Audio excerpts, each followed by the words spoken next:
دو نعمتیں ایسی ہیں جن کی طرف ہماری لاپرواہی بہت زیادہ ہے، اور یہ جو حدیث مبارکہ کی میں نے حدیث مبارکہ پڑھی ہے، اس حدیث مبارکہ کے اندر حضور نبی کریم صلی اللہ علیہ وسلم نے ان دو نعمتوں کا ذکر کیا ہے، اور ساتھ میں یہ بھی بتا دیا ہے کہ یہ دو نعمتیں ایسی ہیں کہ انسان ان نعمتوں میں دھوکے میں پڑ گیا ہے۔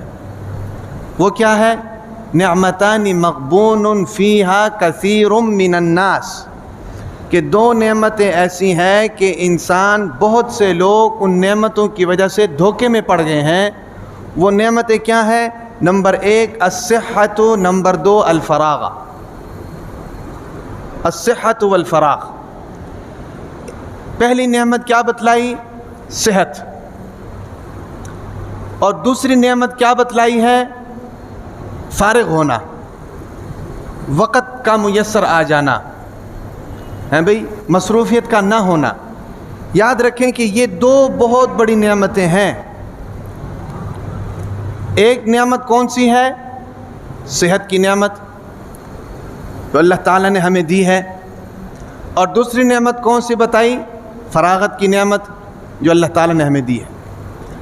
اب ان نعمتوں میں ہم لوگ لاپرواہی کیا کرتے ہیں؟ جو حضور صلی اللہ علیہ وسلم نے بتایا، یا دھوکے میں کس طرح پڑے ہوئے ہیں؟ وہ اس طرح پڑے ہوئے ہیں کہ ہم یہ سمجھتے ہیں کہ میرے پاس صحت ہے تو میں یہ کام آج نہیں کل کر لوں گا۔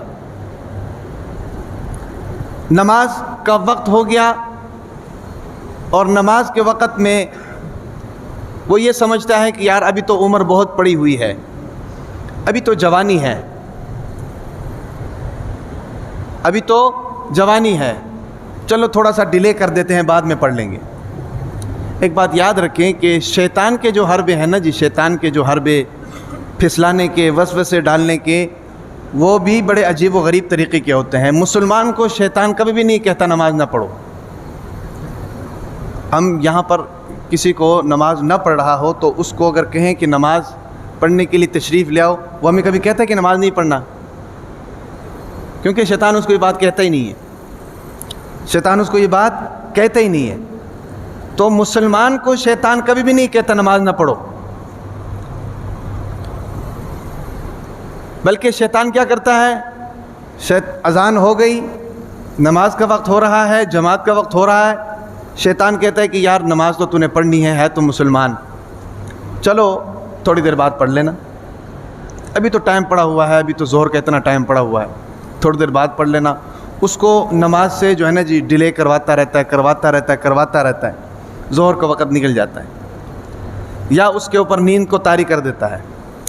عموماً آپ نے شاید نوٹ کیا ہوگا کہ جیسے ہی نماز کا وقت قریب آتا ہے نیند بھی آنی شروع ہو جاتی ہے، جیسے ہی نماز کا وقت قریب آتا ہے نا جی، سستی آنی شروع ہو جاتی ہے، جمائیاں آنی شروع ہو جاتی ہیں بھئی، نیند آنی شروع ہو جاتی ہے۔ تو یہ سارے شیطان کے داؤ ہیں، یہ سارے شیطان کے داؤ ہیں۔ نماز فجر کی نماز کا وقت ہو، فجر کی نماز کا وقت ہو تو آپ کی آنکھ نہیں کھلتی، ہماری آنکھ نہیں کھلتی، لیکن فجر کی نماز کے وقت پہ کوئی ضروری کام ہو تو اس وقت سے پہلے آنکھ کھل جاتی ہے۔ اس کی کیا وجہ ہے؟ ایک تو یہ تو بات اپنی جگہ ٹھیک ہے کہ اہمیت نہیں ہے نماز کی، اس کام کی اہمیت ہے اس لیے آنکھ کھل گئی، لیکن دراصل بات یہ ہے کہ نماز کے لیے شیطان جو ہے وہ آنکھ کھولنے نہیں دیتا ہے بھئی، اس کو بہلا کر پھسلا کر اس کو کیا کر دیتا ہے؟ سلا دیتا ہے، اور جب کام کا وقت ہوتا ہے تو اس کی اہمیت اتنی زیادہ ہوتی ہے کہ وہ جناب خود بخود آنکھ کھل جاتی۔ تو شیطان کے مختلف طریقے ہوتے ہیں۔ وہ یہ ہے کہ مسلمان کو کبھی بھی نہیں کہتا نماز نہیں پڑھنی، وہ کہتا ہے نماز تو نے پڑھنی ہے لیکن تھوڑی دیر بعد پڑھ لینا، بھئی چلو کل پڑھ لینا، کل سے جناب وضو شضو کر کے وہ کیا نام ہے خشوع اور خضوع کے ساتھ کل سے نماز شروع کر دینا، پکا ارادہ کر کے سو جاتا ہے۔ کل آتی ہے تو پھر وہی حساب کتاب، پھر وہی کام دھندا، پھر نماز کے اندر سستی۔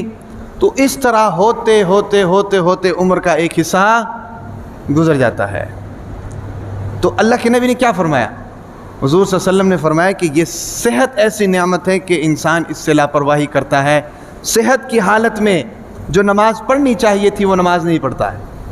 میں تو صحت مند ہوں، کل نہیں پڑھ لوں، آج نہیں کل پڑھ لوں گا، پرسوں پڑھ لوں گا. اس طرح ہوتے ہوتے ہوتے ہوتے پھر ذہن میں ایک بات پکی ہو جاتی کہ یار بڑھاپا بھی تو آنا ہے، چلو مرنے کے قریب ہی پڑھ لیں گے.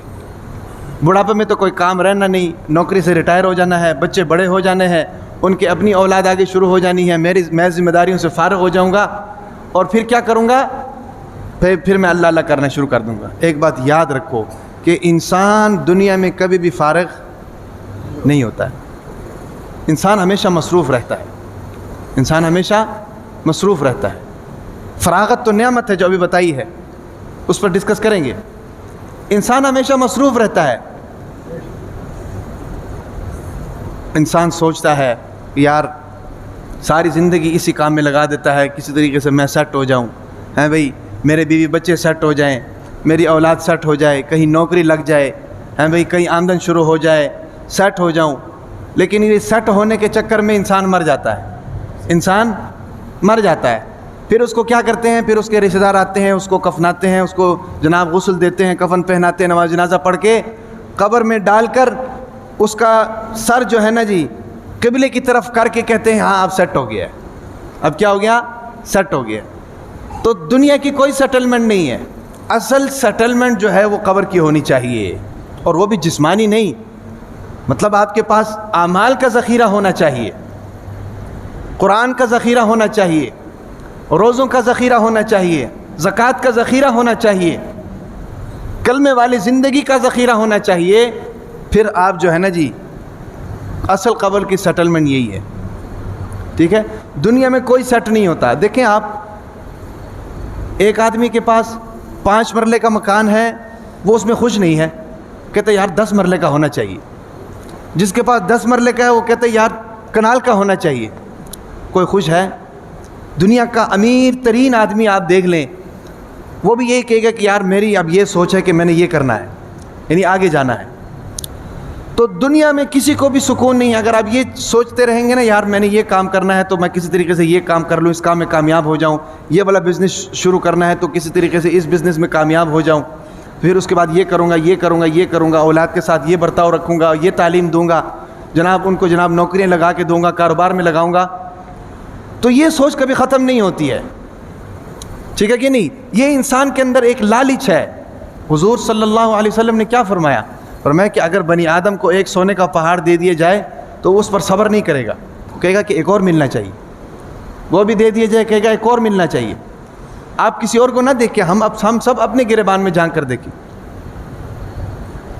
اس کا واحد علاج کیا ہے؟ کہ ہمیں سکون آ جائے. اس کا واحد علاج کیا ہے؟ ہمیں سکون آ جائے. اس کا واحد علاج کیا ہے؟ کس طرح سکون مل سکتا ہے؟ اس کا واحد علاج یہ ہے کہ ہم اپنے آپ کو یہ بات سمجھائیں، ہم اپنے آپ کو یہ بات سمجھائیں کہ میری لالچ کبھی رک نہیں سکتی ہے، میری لالچ کبھی رک نہیں سکتی ہے. لہٰذا جو اللہ تعالیٰ نے مجھے دیا ہے مجھے اس پر صبر بھی کرنا چاہیے، شکر بھی کرنا چاہیے. یہ جب انسان اپنے آپ کو سمجھا دے گا نا وہ سکون ہو جائے گا، ریلیکس. پھر اس کو آگے کی لالچ نہیں پڑے گی.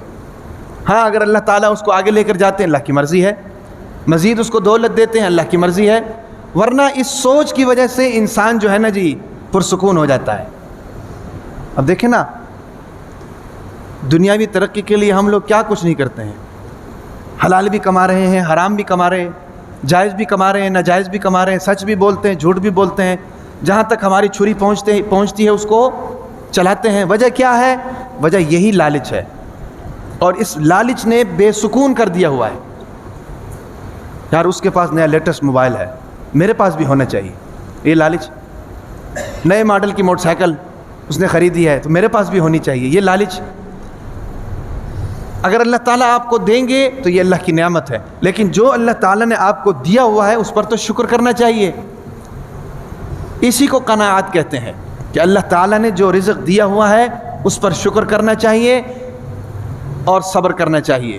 کیونکہ یہ دنیا ہے، ہم جتنا مرضی لالچ کریں ہم کہاں تک چلے جائیں گے، اس کی کوئی حد نہیں ہے. دنیا کے امیر ترین لوگوں سے پوچھ لو، وہ آپ کو یہ نہیں کہیں گے کہ ہمیں دنیا کی ساری دولت مل گئی ہے، ساری دولت، یہ کوئی بھی نہیں کہے گا. وہ کہیں گے کہ یار ہمیں اور ملنی چاہیے، جتنی ہماری قابلیت ہے اس حساب سے نہیں ملی. تو دنیا کا یہی نظام ہے. اگر آپ اس طرح سوچنے لگو گے تو آپ کو کبھی سکون نہیں آئے گا. یہ بات ذہن میں رکھو. سکون اگر ہم چاہتے ہیں تو اس کا طریقہ کار یہ ہے کہ ہم اس سوچ کو اپنے دل و دماغ میں بٹھائیں کہ جو اللہ تعالیٰ نے ہمیں دیا ہوا ہے اللہ تعالیٰ کا بہت شکر ہے, اس پر صبر کریں. سمجھ آ رہی کہ نہیں؟ تو بات چل رہی تھی ان نعمتوں کے متعلق جو حضور صلی اللہ علیہ وسلم نے بتلائی کہ صحت کی نعمت, پہلی نعمت صحت کی نعمت ہے کہ جس سے ہم لوگ لاپرواہی کرتے ہیں. تو اس سے لاپرواہی نہیں ہونی چاہیے, ٹھیک ہے کہ نہیں؟ اس کا بھرپور استعمال کرنا چاہیے. صحت اللہ تعالیٰ نے ہمیں دی ہے, حلال طریقے سے رزق کمائیں, حرام کی طرف نہ جائیں. صحت اللہ تعالیٰ نے ہمیں دی ہے, اس صحت سے فائدہ اٹھائیں, نماز 5 وقت پوری پڑھیں. سمجھ آ رہی کہ نہیں؟ یہ اس نعمت کا صحیح استعمال ہے, یہ اس نعمت کا صحیح استعمال ہے. اور دوسری نعمت کیا ہے؟ دوسری نعمت ہے فراغت.